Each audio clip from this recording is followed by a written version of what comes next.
नमस्कार मंडळी, तुमचं स्वागत आहे आपल्या नवीन व्हिडिओमध्ये।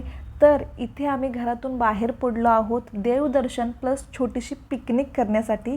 तर इथे माझं सगळं आवरलेलं आहे, मेकअप वगैरे, आणि इथे चालू आहे आमच्या गाडीचा मेकअप, म्हणजेच गाडी क्लीन करत आहेत, ते त्यांचं पहिलं काम असतं।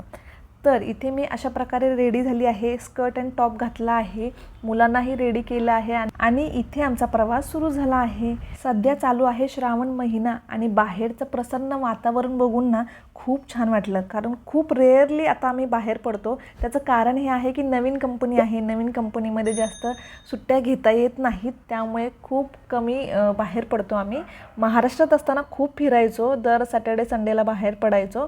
काही वर्षांपूर्वी आम्ही गोव्यामध्ये होतो, तिथेही आम्ही खूप फिरायचो। गोव्यामध्ये तर इतके बीच आहेत ना की फिरणारा माणूस कंटाळेल, पण बीच संपत नाहीत। तर आम्ही देवदर्शनाच्या ठिकाणी पोहोचलो आहोत, किती रम्य वातावरण आहे बघा। इथे असं म्हणतात की हे मंदिर डोंगर पोखरून केलेलं आहे, म्हणजे आधी हे मंदिर डोंगराच्या आतमध्ये होतं, जिथे 3 ते 4 तास लागायचे चालत यायला जायला, पण हळूहळू सोयी होत गेल्या, त्यामुळे डायरेक्ट मंदिराच्या पायथ्याशी आपण पोचतो गाडी घेऊन। या देवस्थानाची एक कहाणी आहे जी खरंच खूप इंटरेस्टिंग आहे। पौराणिक कथेनुसार या ठिकाणी एक मोठे व्यापारी राहत होते। त्यांच्या गायींचा कळप रोज 9 किलोमीटर समुद्र पार करून डोंगराळ भागात चरण्यासाठी येत असे। त्या कळपातील एक गाय रोज डोंगरावरील एका विशिष्ट ठिकाणी जायची आणि तिथल्या एका वारुळावर उभी राहायची। ती गाय तिथे उभी राहताच तिच्या अंचळातून आपोआप दुधाची धार वाहू लागायची आणि वारुळावर दुग्धाभिषेक व्हायचा। जेव्हा व्यापाराला ही गोष्ट कळाली तेव्हा त्यांनी तिथे खोदकाम करून पाहिले। त्या वारुळाच्या आत त्यांना एकाच ठिकाणी 3 स्वयंभू शिवलिंगे सापडली। मग पुढे जाऊन या डोंगरातच छोटे मंदिर बांधण्यात आले। गुजरातमध्ये बऱ्याच ठिकाणी अशी स्वयंभू शिवलिंगे आहेत। जसं जसं जमेल तसं तसं आम्ही तिथे जाऊन त्या ठिकाणाला भेट देत असतो।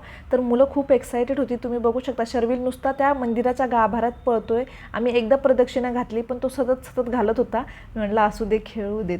तर इथे एक छोटं मंदिर आहे, तिथे दुर्गा माता आणि गणपतीची मूर्ती होती, तिथेही आम्ही पाया पडून निघालो। मी मुलांना सतत सांगत असते की आपला एखादा जुना मित्र आपल्याला भेटायला आल्यावर किंवा त्याचा फोन आल्यावर आपल्याला किती बरं वाटतं।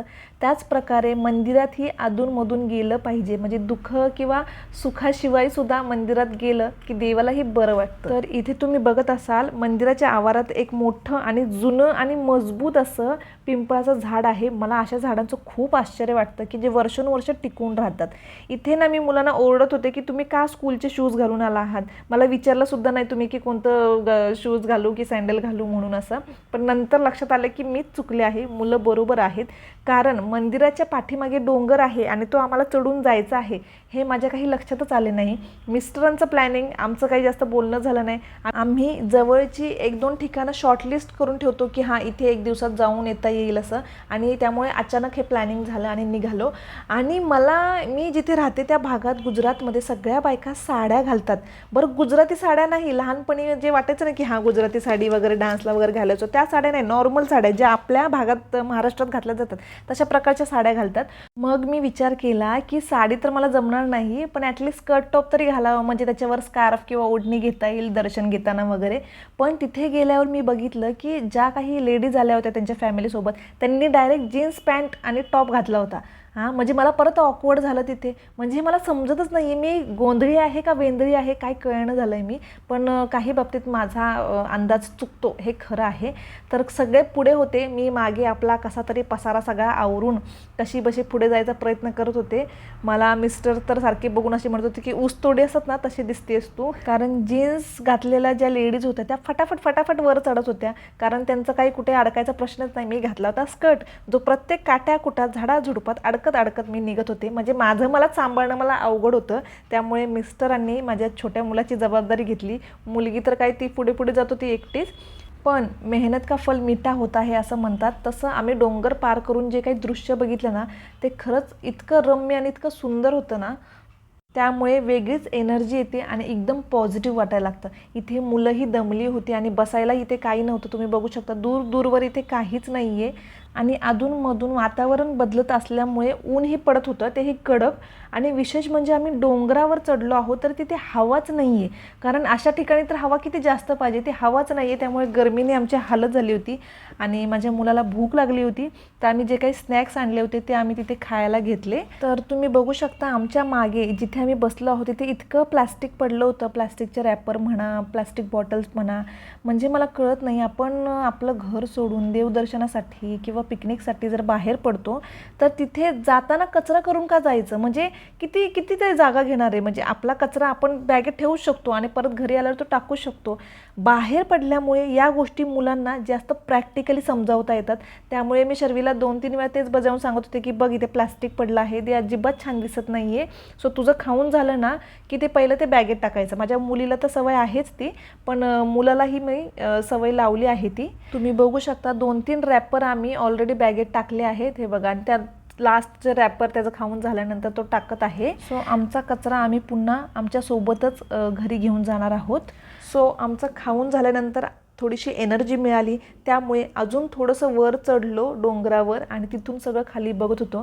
तेव्हा खूप छान दृश्य दिसत होतं. चढताना हालत झाली, पण एकदा वर गेलं ना की खरंच खूप छान वाटत होतं. आणि मुलांनाही सतत निसर्गाच्या सानिध्यात नेलं पाहिजे, कारण पुस्तकी ज्ञानासोबत निसर्गाचा आनंदसुद्धा त्यांना कळला पाहिजे. हल्ली पिकनिक, वॉटर पार्क वगैरे अशाच ठिकाणी जातात, त्यामुळे त्यांना निसर्ग या गोष्टीपासून खरंच दूर चाललेत की काय असं वाटतं. तुम्ही बघू शकता इथे किती मोठमोठे पवनचक्की होते. हे बघा, इथे बघू शकता किती मोठी, इतक्या जवळून मी पहिल्यांदाच पवनचक्की बघितली होती. ॲक्च्युली मला अजून जवळ जाऊन बघायची होती, पण इतकं चालेल कोण, कारण डोळ्यांनी जरी ती जवळ दिसत असली तरी पायाने ती जवळ नाही आहे. ते काय तिकडे काय